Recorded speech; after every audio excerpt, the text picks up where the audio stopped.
Fishing hooky power. Day in my life. Subscribe. Hit that like button.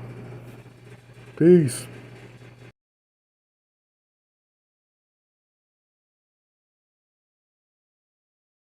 And I am so thankful to have her here.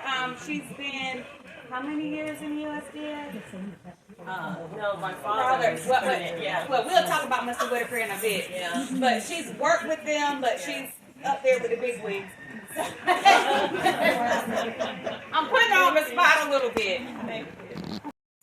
The daughter of the person who started Whitaker Small Farm Group, Charles Whitaker, he couldn't be here today, and he really hates to miss these types of presentations, especially with the rosters, because they bring something sort of unique and new to the whole Whitaker Small Farm Group, being able to show you how they're managing their livestock.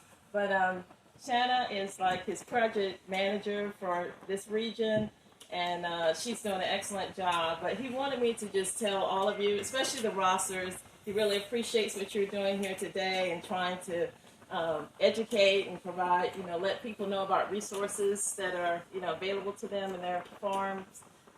He also wanted me to give special thanks to the Williams and the Hewlins. I don't see them here, but the Williams, because they were the last ones to put on a similar initiative like this, and they did a great job. So hopefully you'll learn a lot, get a lot out of this. My father has spent his whole career working with small, the limited resource farmers and ranchers. He worked for the USDA for, I think, about 40 years, and he's been doing this project since 2006. So I'm just happy to be able to fill in for him and to learn myself.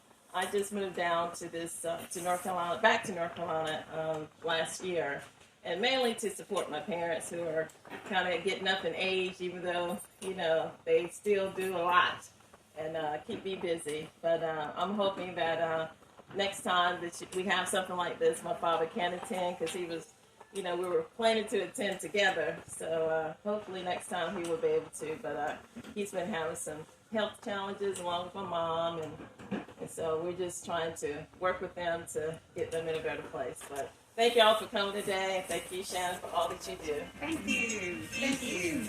We're going to give Miss Mary a hand. I'm very thankful for Mr. Whitaker and the Whitaker Small Farm Group, because they saw something that in me that I didn't know that I had. I thought I wanted to be a farmer. I didn't know. My dad kind of scurried me away from it. But Mr. Whitaker was like, you know what? I hated my job. He knew I hated my job. Mr. Whitaker knew I was in healthcare, and I started working with Mr. Whitaker back in 2010. I was one of his first interns at North Carolina A&T. And from there, I have become a certified beekeeper, as well as I teach beekeeping, because I want to go further with that. That's my business. It's actually an apiarist. I actually pollinate farms. So that's my main job. I have two main jobs, and plus I work with Whitaker. But when it comes to small farmers, we are here to help the disadvantaged, the BIPOC farmer. We want them to know all the programs, all the whatever that we have in our head. We've got to redirect. We've got to change it, because we've got to be able to walk in those buildings and be able to talk with one another and see those programs that we need that we have not had before. So that's a little bit of what we do. So I ran into the Williams and the Hewlins at a beekeeping event, and we were going to be teaching beekeeping class. And I was like, there's something about those two couples, because they were like over in the Amen corner. Y'all know that Amen corner over there? They were over there in the Amen corner, and I was like, there's something about those two couples, and I just don't know what. I said, but I'm gonna see about it. And then I ended up having to go to Carolina Greenhouse in Tinston one day, and who shows up but the two cousins? But Tyrone Williams and his cousin Lynette Hewlin. And I said, you know what? I got a feeling that these two farmers really need to be ambassadors or mentors for Whitaker Small Farm Group and work them through. I said, I need to talk to Mr. Whitaker. I just need to talk to Mr. Whitaker.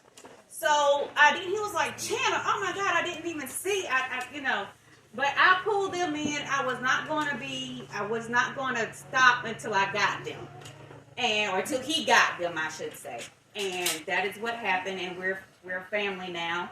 Of course, here with family, we found out about other family. It took a few years, but that's okay because we did go through the pandemic.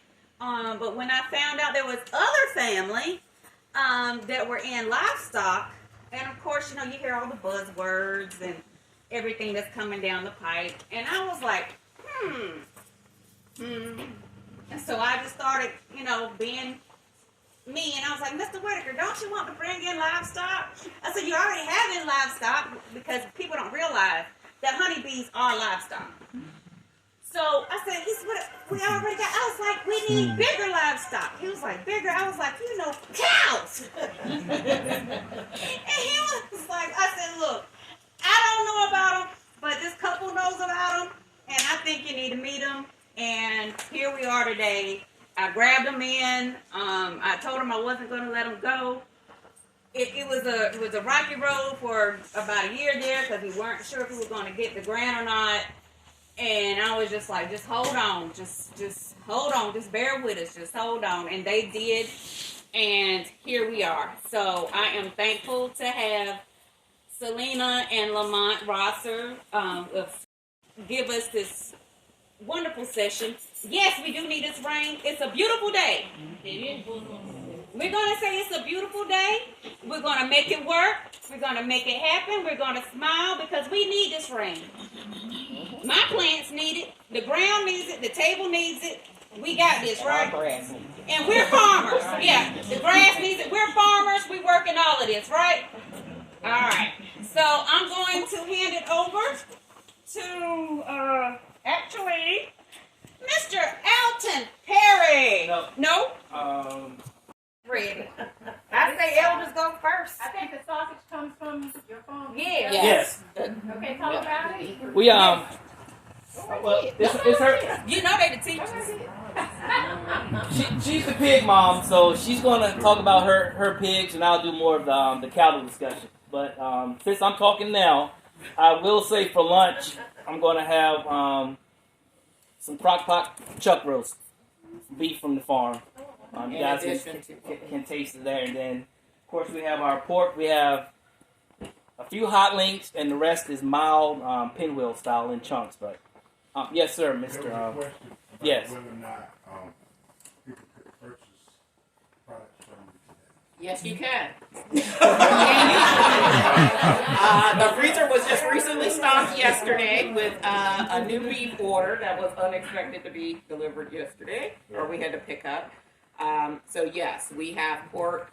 Pork is we're kind of dwindling down. We sell with Feast Down East as well.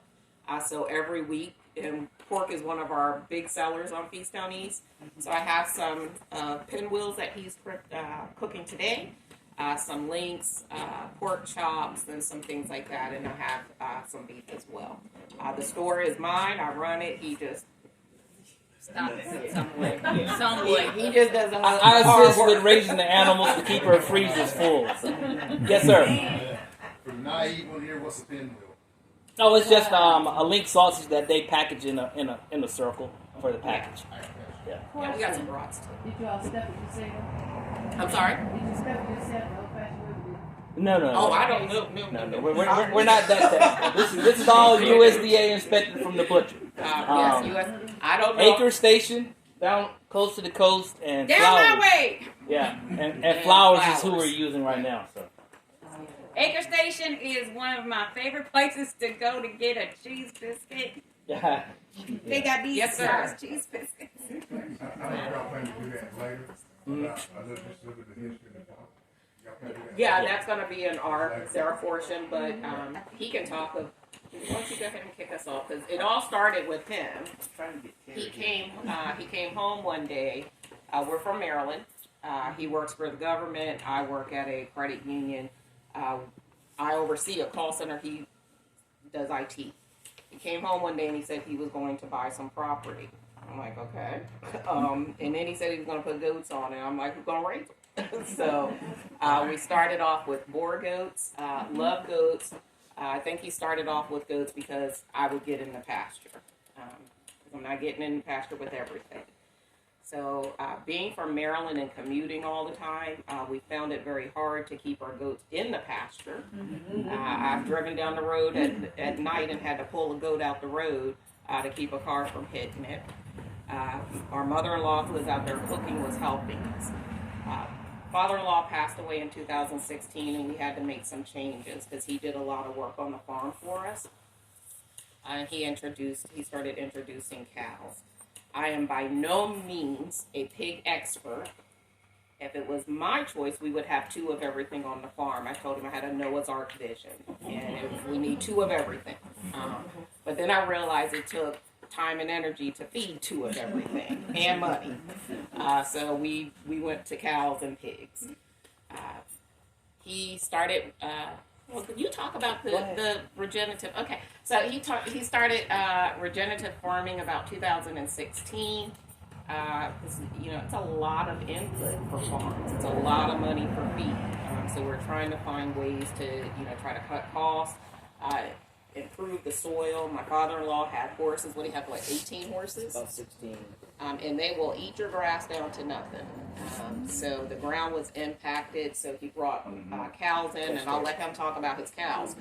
I grew up in Delaware. My grandfather, a family of 17 of my mom and sisters, so my grandfather had vegetables. He raised a garden. He raised chickens.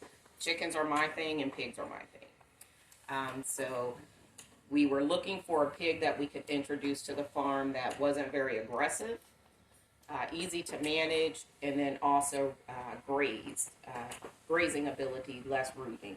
And so we decided on the Idaho pasture pigs. And I love my pigs. If I could sit there in the pen with my pigs all day long, I would, to include my chickens. And you can see them off when you're getting coffee. You might see my piglets out there and my mamas. We weaned them. It took us 2 days to wean them because they kept trying to go through the fence. Yeah, Mama wasn't happy being separated, and she would touch the fence with her nose.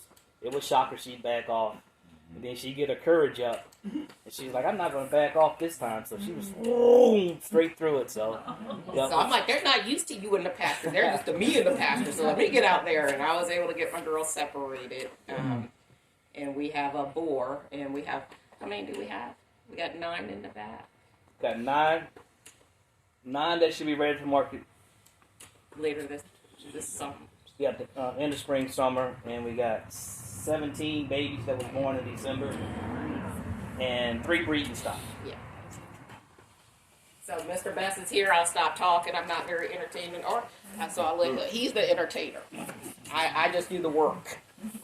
Both of y'all work. Well, we do, but I know I do the work. He's like, get this. Y'all have any other questions or I'd love to know what happened